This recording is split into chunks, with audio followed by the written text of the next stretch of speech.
Welcome to Wildly Unplug, sharing stories of nature, conservation, and creativity.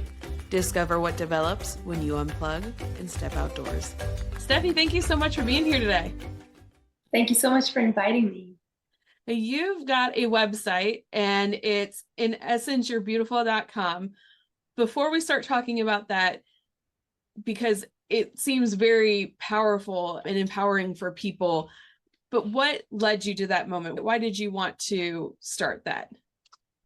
Oh, interesting question. What led me there is feeling a little bit lost myself over the course of my life, throughout different phases of my life, and then eventually finding the way back to me actually through having some challenges around health, mental health, emotional health, and starting therapy for myself. And bit by bit, understanding that I lacked self love. One of the things that I lacked was self love and really understanding myself, loving myself. And I guess so many steps after that, I got to the point where I felt like I wish that more people would really feel and see how beautiful they are on the inside, even if we have our wounds from the past and, experiences that kind of hold us back sometimes. That's why I actually started this project mission where, in essence, you're beautiful, like really seeing your essence and seeing your inner beauty and honoring it. Yeah. What was the aha moment for you where you realized I'm not loving myself like I should? I wasn't feeling great. I didn't have too much energy. I had a lot of negative thinking also about myself, a lot of negative self-talk. And yeah, like I said, it was bit by bit, like becoming more aware of that, like what is actually going on in my inner world, and then realizing, oh, wait a minute, this is not a kind thought to think about myself.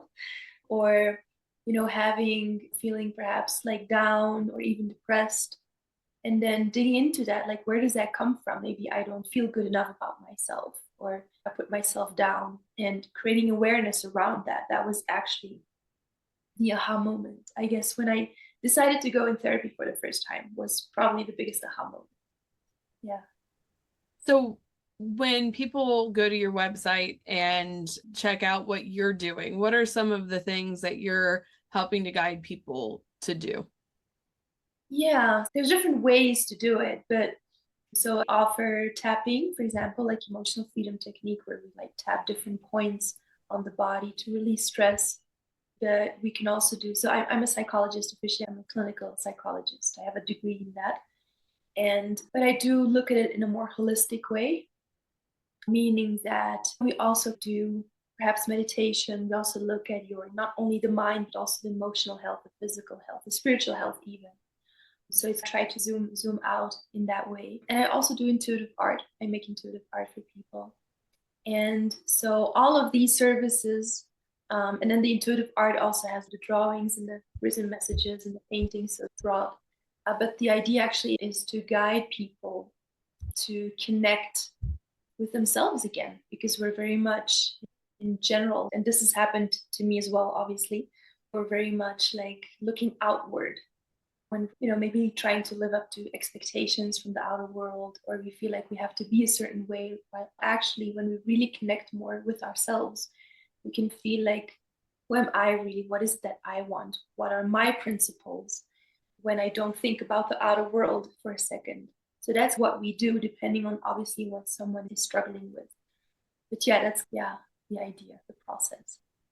I like that you said that you are a therapist, like you studied, you've gone to school and everything for that, because there are a lot of classes that I've looked into like online and they're like, oh, you can become an art therapist. And I'm like, I don't feel comfortable saying that because I've not gone through all the classes and everything that it takes, all the studying to be a therapist. So how do you find that like therapy and painting and tapping and nature and all that, how do they all play together? That's an interesting question. You mentioned the word nature, which I think, okay, so there's like Mother Nature, right? We all know what we're referring to when we say Mother Nature. But actually, we are a reflection of Mother Nature, and we also have our nature, the way that we are. And I believe that, and that is also why which I actually didn't mention, But I also take people into nature to do therapy there, because nature can really like calm us down, calm the nervous system, quiet the mind, heal the emotions. And so that is a very helpful resource, I feel, to help us with whatever we might be struggling with.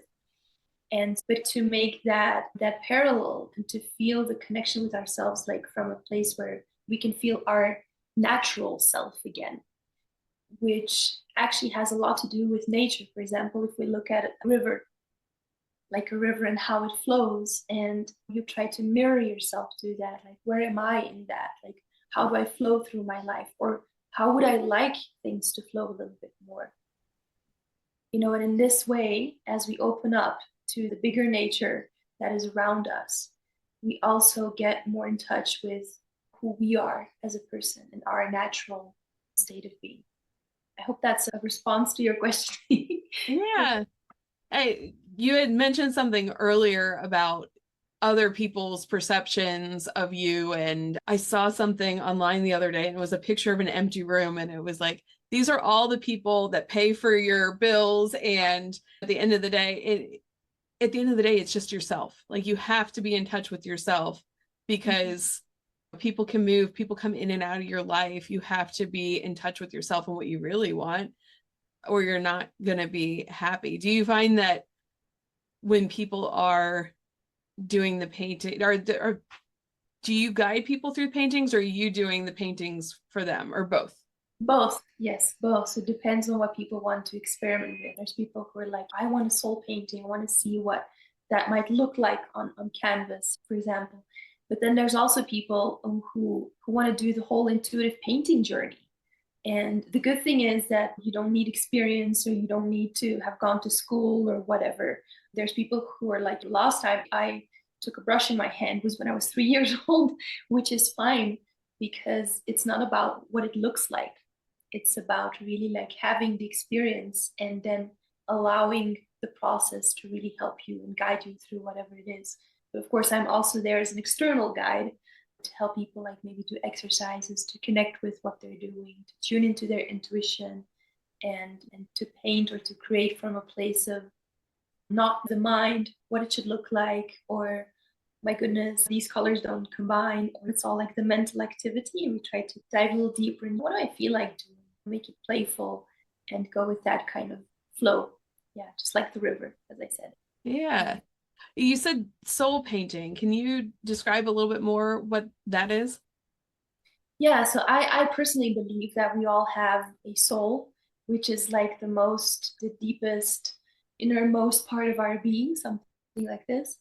And the more that we connect with our soul, actually, the happier we are, because our soul is really like the core of our being, and all of the desires. It's really the essence of who we are.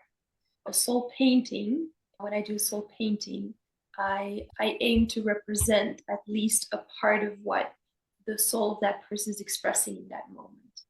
So that's basically how it goes. And obviously, it requires me to meditate and to go in a deeper state of connection, to draw upon nature, because I live very close to nature. And yeah, so I try to empty myself, and then I allow something to flow through that is a representation of what nature is showing right now. Yeah, this is what the soul of this person could look like if we were able to make it like a visual thing.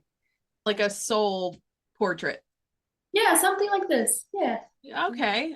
Okay, that's really cool. And then that's different from an intuitive painting, because the Yes, intuitive painting is just allowing yourself to play. And exactly. okay. Yes. Yes, and then sometimes people will ask for a painting, for example, that just to put up in their living room, but it doesn't necessarily have anything to do with their soul.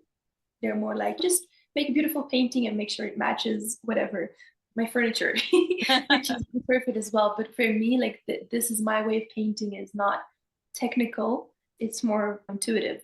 Some people have that gift. It's very technical and they can paint the mountain and whatever. Unfortunately, I cannot do this for you. What I can do, if people were like, oh, I grew up near that valley or mountain or whatever, I could tune into the energy of that and perhaps the soul of that mountain, and then paint from that space, if that makes sense. Yeah. Yeah. Very cool. And you had mentioned tapping earlier too. Can you describe a little bit more about that? I feel sometimes when I get stressed, I find myself like tapping my chest or like my head. Is that something that we just instinctually do, or what are the benefits of that? Yeah, I think you're very right. It's actually, yeah, again, it's like our natural response to something that we're going through, whatever it is. And we have this body, this vessel that actually knows how to balance itself. But since we're very much, like I said at the beginning, like we're very much looking outward because we're programmed that way to make sure that we get through the day, and we're doing all these things and we have these goals and all of this is done, and we forget to tune into the body, or we're just a little bit out of touch with the body, or a lot, as was the case for me. But anyways, to come back to the tapping, yes, I think in that moment, it's like when you have your belly hurts, you will place your hand there, or you're cold, you'll hug yourself. It's things that we do, and it's helpful because we know that kind of helps because it's in our instinct, as we said. And as for the tapping, with the tapping, we actually tap on certain points, energy points in the body that are designed, or at the very least have the potential to release energy, stuck energy. Because usually when we're stressed, we're more tense, and then energy builds up, and it cannot flow anymore. So we're no longer like the river in that moment. We're more like stagnated. So by tapping the points, the energy can start to flow again. That's what happens through the tapping. Yeah. Very good. And you said you take people out into nature. Is this a guided experience? Is it like a therapy session where you're talking out in nature?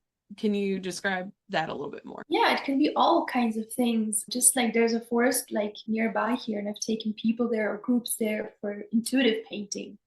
And then everybody just picks their spot. And obviously I guide everybody like from the beginning. So the first step is always to find a spot where you feel safe.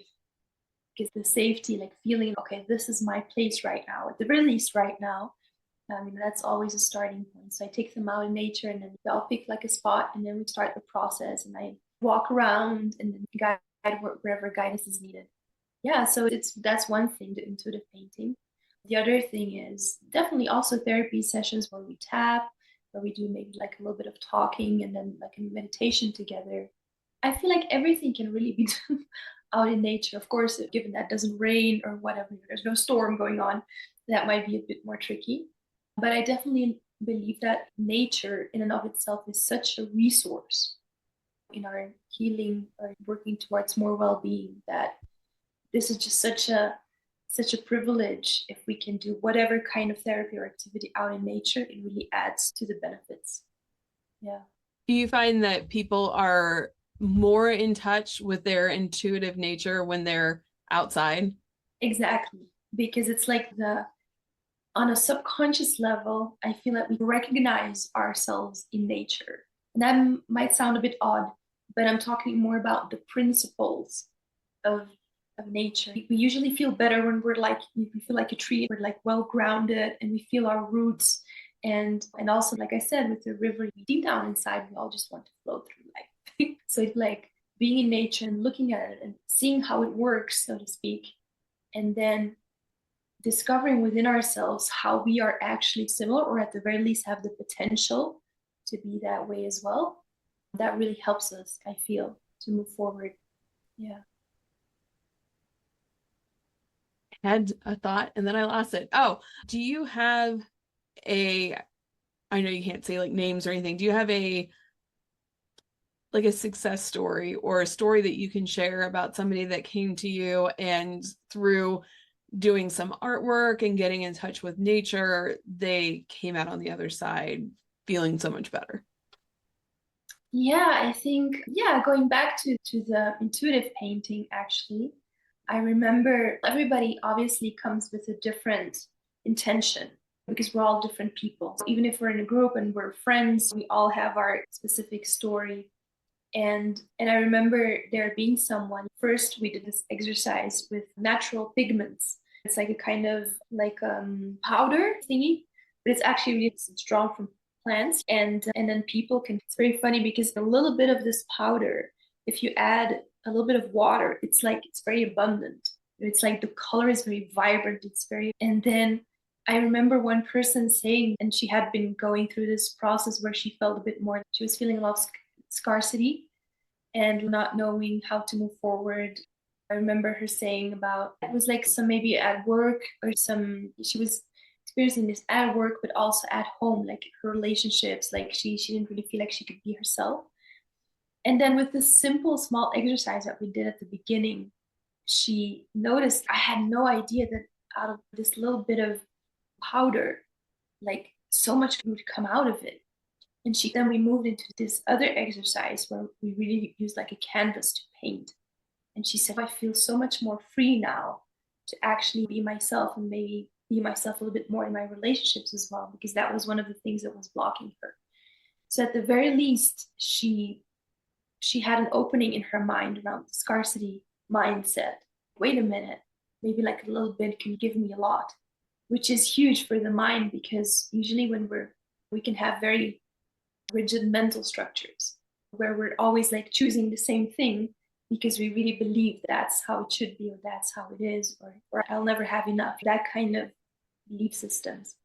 And so at the very least she could break out of that, and also like the feeling that maybe it is okay if I'm a little bit more myself in my relationships, and to have the courage to do that and then feel like how does that, which effect does that have on my relationships or how can that evolve.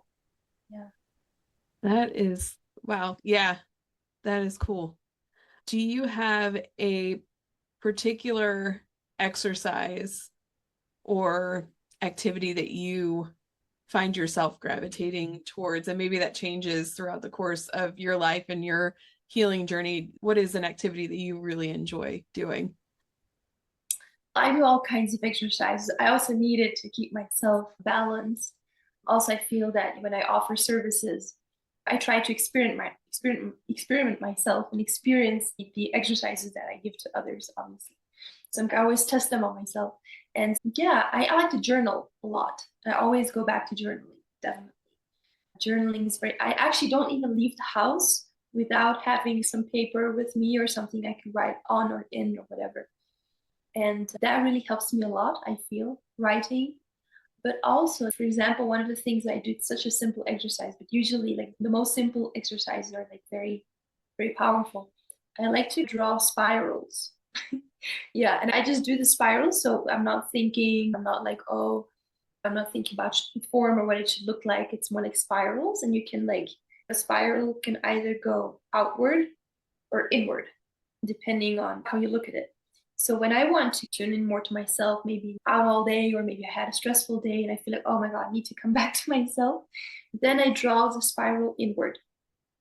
When I tend to feel in a different situation, maybe I feel a little bit stuck, or I feel like I'm feeling off, and I feel like I want to liberate myself, I want to break free from this, then I will draw the spiral outward. It's such a simple thing, but I feel, but not just once, you repeat it Mm. and it becomes like a, yeah, like a meditation, but it's an exercise that you just do it until you feel like, okay, at the very least, I've calmed down a little bit, or I feel an opening or whatever. I'm Yeah. gonna have to try that now. I like that. That Yeah. yeah, it's a simple shape, like you said, but you can use it in two totally different ways. Do you have a favorite moment when you think about nature and outdoors? What is a like standout moment for you where you're like, that was just the absolute coolest experience I've ever had out in nature? Oh, wow, that's a tough one because I've had so many. Let's see.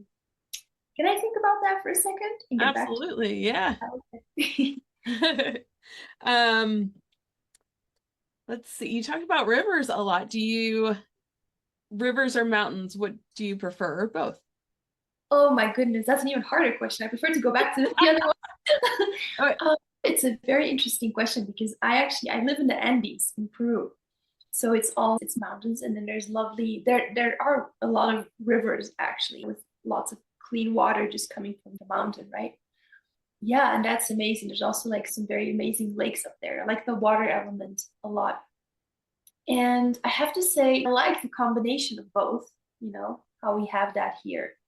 But I know that's not the question, but I must say I miss the sea because the ocean different being, different soul, very different. So I do feel that at the very least, like twice a year, I need to go to Mama Ocean because she calls me. I have to go. Yeah. But I would say I will always need the combination of maybe the mountain or the valley, which is more like the earth element, and then the river and the water being obviously the water element. So I would say the combination. Yeah. Yeah. Yeah, I just spent 2 weeks in Florida by the ocean, and I went to dinner just the other day, and we had the choice between a restaurant that was inland a little bit or one right on the water. And I'm like, because we have the Ohio River right here, and I'm like, I got to be right on the river. The water calls to me. I don't know why, but it does. Do you have a favorite animal? I'm trying to make this more common between adults talking about their favorite animals because you never hear adults talking about them. Oh, that's true. Oh my goodness. You know what? I have so many. There's a lot because I also feel that every animal also has a kind of soul, like an archetype. They have a meaning, a message to bring. And I would say like the butterfly is one of my favorites. If I'm gonna have to pick one, I would say the butterfly. Yes. I feel like that fits from what little I've known about you. And like you went through a change and a chrysalis and you Oh, blossomed yes. into something beautiful and inspiring others with Mhm. beauty. Yes, the butterfly has been with me. I've needed her a lot. Um, Definitely. Yeah. What's yours? my favorite animal is the sea turtle. Oh, I like I, that. I love sea turtles. I found out I was pregnant with my son, and the morning before I was going on a big trip to help out at a sea turtle hospital. And I had a very rough pregnancy. And right from the very beginning, it was very difficult. And going to this facility and seeing these sea turtles that had been hit by boats and were missing fins and going through like really horrific physical trauma. And I'm like, okay, if these turtles can do it, I can do it. And just they're so stoic and brave. And there's just something about them. I love turtles. I think they're like ancient. They're so wise and beautiful. Wow. Yeah. Yeah, that's very significant, it seems. Yeah, wow. Yeah, beautiful. Did you have time to think about your favorite? I did. And you know what? The funny thing is that actually you have quite a bit of animals also in your space, right? And I just saw it was funny when the experience came back to my memory. I saw the hummingbird behind you, the hummingbird, yeah. And actually, I had an experience with a hummingbird, which we see a lot here, actually. However, I was in the forest just nearby. And yeah, and there's this little stream. So I was by the water, but also surrounded by the trees and the wind. And I had actually an instrument, like a flute, with me. And I just felt like playing it a little bit. I don't play it very well. I play it, and I just like the sound of it. And I was playing, and all of a sudden this hummingbird comes so close. It felt like almost like it came to, I don't know if that's actually what happened. In my mind it was like, oh, it came to whatever, the sound, and it was so close. It was the closest I had ever seen. It was like a 1 meter. It was like, okay. And I just sat there and I was playing and I was looking at the hummingbird and I was like, this is the most amazing experience. It felt very precious and very synchronized as well. I felt like I was in a kind of flow out in nature and everything was, I don't know, just flowing together. So that was for me one of the amazing experiences I've had out in nature. Yeah. That is very cool. Mm-hmm. There's just something so special when you get up or an animal chooses to get up close to a human, because usually I feel like we're used to them running away from us. They choose to come up and check us out. It just feels like a special gift. Yeah, I agree. So how can people find you? Do you do anything like online or is it all in person? No, it is both in person and online. Paintings or drawings or whatever can also be shipped to whatever country people live in. So yeah, and then also like online, I also work online, also art therapy, because that's usually what people wonder about, is also work online. And it does, of course, one needs to feel resonance with the online medium. However, I feel that a lot has to do with the connection, like we're talking now and we're tuning into each other and speaking. And I think that space that we're in allows the therapy to flow. So yeah, art therapy can be done, holistic psychology can be done through the online medium, tapping, whatever it is. But of course, if someone feels inspired to come to Peru, this is a lovely place. People are welcome here as well. Definitely. Perfect. Where can they find you then? That's good to know. You can do online too. Yes. So my website, it's a long one. It's like you said at the beginning, www.inessenceyouarebeautiful.com. So that's where people can find me, and there you can find my email address, my cell phone number. I'm also on Instagram. People can find me there. And if they want to find me physically, I am near Cusco, which is like a city in Peru. And this place is called the Sacred Valley of the Incas. So yeah. Oh, that sounds really cool. Yes, it is. It's an amazing place, and people have very beautiful experiences here as well. So yeah. Do you post a lot of your surroundings on your Instagram? I do, not all the time, but I do. I try to share also this amazing space and abundance that is here. Yeah, definitely. Because I also like we've been talking about, for me, it's also part of what I offer. So, yeah. Yes. I will be sure to tag all of that in the show notes so people can hop right over and check out everything that you're doing. And before we go, do you have one tip for someone that would like to connect or maybe reconnect with nature? Do you mean outer nature or inner nature or both? Ooh, how about both? Why not? Oh, okay. I just made it so much harder for myself. Not necessarily. I think getting out in nature is that's just what it is, because nature does the trick. You don't have to I feel like a lot of it is just being there and just being like nature. It's not like you have to go and you have to do something specific. It's more observe, perhaps. Open your awareness, observe, really look at things and allow it to come in, to soak in that vibration, that nature of which we are all a part of, which helps us recognize ourselves in that as well. So I would say that. But also, if you, for some reason, you're very far from a place in nature, you can also bring nature to yourself, right? You can have plants, flowers at your home, whatever you feel like having. I think I also live out in nature pretty much, but I also have plants in the house. So it's, that combination. And with your inner nature, obviously, outer nature is going to help a lot on a subconscious level. However, if you want to make it a little bit more concrete, I would say, you know how when we're kids, it's like with the favorite animals, you're so in tune with yourself and you just do what you're not so much like thinking about what will others think of me, and you just do your thing much more than when you're an adult. So I would say whatever gave you a lot of joy and happiness when you were a kid, try and see how you can either do that again or maybe grab the essence of that and do that in the here and now. So for people who, for example, I don't know, they would sing a lot or they would enjoy riding their bicycle, try and reconnect with those things, because I feel they're very pure. What we used to do as a kid usually says a lot about our essence, because we were very much free to be ourselves in that moment. Or we felt at the very least a lot of freedom in many cases. So yeah, I guess that would be it for now. Yeah. That is great advice. Steffi, thank you so much for being here today. Thank you so much. I had a lot of fun. Thank you, Lauren. Hey, thank you. And until next time, get outside and see what develops.